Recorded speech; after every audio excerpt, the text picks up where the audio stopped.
Transport news live.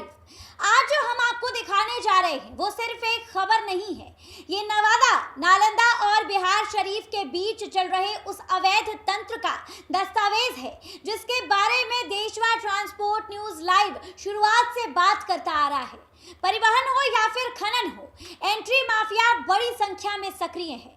अब तक आपने ओवरलोड गाड़ियों का वीडियो देखा, फुटेज देखा, लेकिन अब सवाल ये है, इतने सबूतों को पेश करने के बावजूद धरातल पर कोई कार्रवाई क्यों नहीं हुई?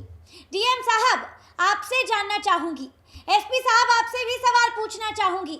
हम आपसे सीधा सवाल करना चाहते हैं, अगर ये लिस्ट फर्जी है तो आप ही बताइए, इसमें तारीखवार गाड़ियों का जो रिकॉर्ड पेश किया गया है वो आखिर किसने बनाया है? 2-5 जैसी एंट्री, गाड़ी नंबर, कैंसिल एंट्री, मंथली हिसाब, ये सब आखिर किसके पास से आया है?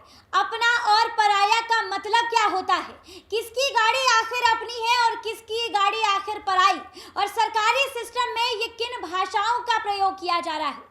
हमारे पास जो हिसाब पहुंचा है उसमें साफ तौर पर दिखाई दे रहा है, एक दिन में 2 गाड़ियां, कहीं 3 गाड़ियां, कहीं 4 गाड़ियां पास हो रही हैं। एक तारीख को 1 गाड़ी, दूसरी को 2 गाड़ी, चौथी को 3 गाड़ी और 5वीं तारीख को 1 गाड़ी। कैंसिल भी लिखा हुआ है क्योंकि वही गाड़ी पहले पास हो चुकी है। तो क्या ये मान लिया जाए कि नवादा और नालंदा में पासिंग का खेल इतना व्यवस्थित है कि गलत एंट्री पकड़ी जाती है और फिर उसे सुधार लिया जाता है? और अब आप इस मंथली लिस्ट को देख लीजिए जिसमें करीबन 60 नंबर है और 4 नंबर के आगे अपना लिखा हुआ है। आखिर मतलब क्या है?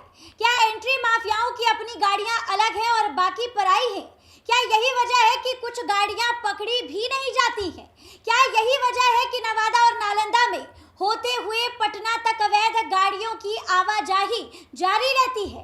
क्या प्रशासन सो रही है या फिर सच में वही सच है जो सूत्र बता रहे हैं, मलाई सबको बराबर मिलती है इसीलिए कोई बोलता नहीं है? ये लिस्ट ना तो मेरी है और ना ही देशवा ट्रांसपोर्ट न्यूज की। ये लिस्ट जो है उन सूत्रों के द्वारा उपलब्ध करवाई गई है जो इस अवैध वसूली, घूसखोरी और एंट्री माफियाओं के आतंक से परेशान हो चुके हैं। और जरा इस खेल के तरीके को समझ लीजिए, काफी सिस्टमैटिक तरीके से इस खेल को खेला जाता है। लिस्ट में तारीख लिखी हुई है, गाड़ी नंबर है, सीरियल नंबर है, पासिंग का हिसाब है, मंथली का हिसाब है, अपना और पराया का हिसाब है, किसे कितना बांटना है उसका हिसाब है। मतलब ये कोई सड़क किनारे की अफवाह नहीं है, ये पूरे सिस्टम में चल रहे एक संगठित धंधा दिखाई देता है। देखिए, अभी हाल फिलहाल में ही एक मूवी आई थी, धंधा है पर गंदा है। ये लाइन जो है यहाँ पर सटीक बैठती है। धंधा तो गंदा है लेकिन इस धंधे में करोड़ों की कमाई है। सबूतों की धूल उड़ाकर सच को दबाया जाता है। जब कुर्सी पर समझौता बैठे तब न्याय भी घबराता है। डीएम साहब, आप भी सुन लीजिए, आपसे ही सवाल है। सूत्रों का साफ कहना है कि इस बारे में जिला प्रशासन को जानकारी दी गई थी, लेकिन जानकारी देने के बावजूद इन तमाम चीजों पर कोई कार्रवाई नहीं हुई। तो क्या ये मान लिया जाए कि पूरा सिस्टम निकम्मा हो चुका है, नकारा हो चुका है, या फिर सिस्टम के भीतर ही कोई ताकतवर अधिकारी इन माफियाओं को संरक्षण दे रहा है? एसपी साहब, आपकी पुलिस आखिर क्या करती है जब ड्राइवर रो रो कर बता रहे हैं, आप बीती बता रहे हैं, वीडियो उपलब्ध करवा रहे हैं, अवैध वसूली की कहानी बता रहे हैं, अवैध वसूली से परेशान है, तब महीनों का हिसाब किताब जब कागज पे घूम रहा है तो आखिर इस पूरे मामले में कार्रवाई क्यों नहीं हुई?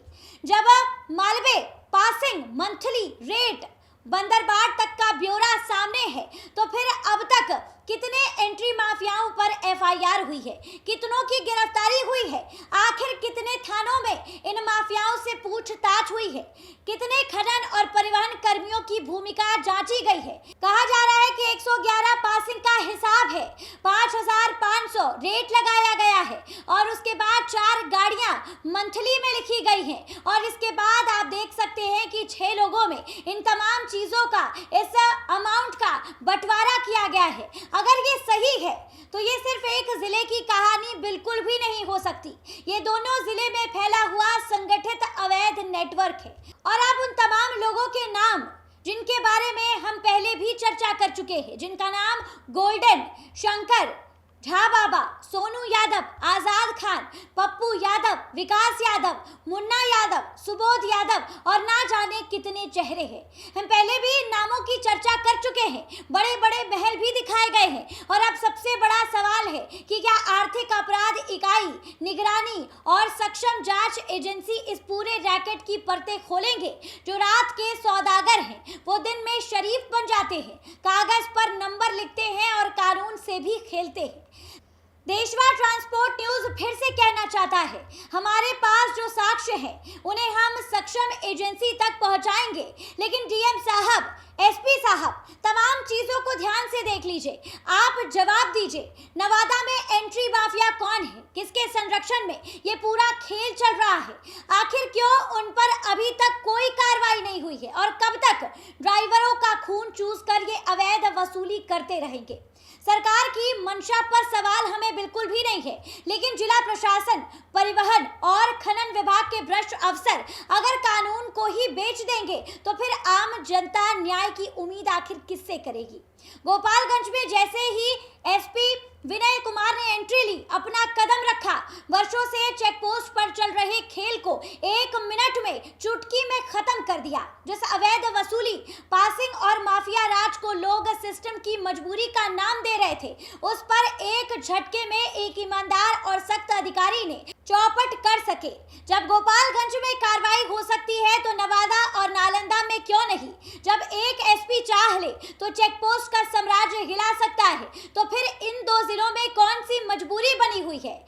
अब देखना दिलचस्प होगा कि नवादा पहले जागेगा या फिर नालंदा। कौन जिला प्रशासन पहले इस खेल पर नकेल कसता है या फिर हमेशा की तरह आर्थिक अपराध इकाई और विजिलेंस को इन तमाम चीजों में उतरना पड़ेगा। एक आखिरी बात, अगर ईमानदार और तेज तरार अधिकारी इस फाइल को अपने हाथों में ले ले तो इस खेल का साम्राज्य पूरी तरीके से हिला सकता है और देशवा ट्रांसपोर्ट न्यूज यही चाहता है। और अंत में यही कहना चाहूंगी कि जहां भी इस तरीके की अवैध वसूली होते हुए आप देखें और पॉसिबल हो तो जीपीएस लोकेशन के साथ वीडियो बनाइए और हमारे व्हाट्सएप नंबर पर 9031661304 पर भेजें और आपकी पहचान गोपनीय रखी जाएगी, यह हमारा वादा है। और देखिए, अगर अभी तक आपने हमारे फेसबुक चैनल और यूट्यूब चैनल को सब्सक्राइब नहीं किया है तो सब्सक्राइब कर दीजिए, बेल आइकन दबा दीजिए। फिलहाल बहुत बहुत धन्यवाद।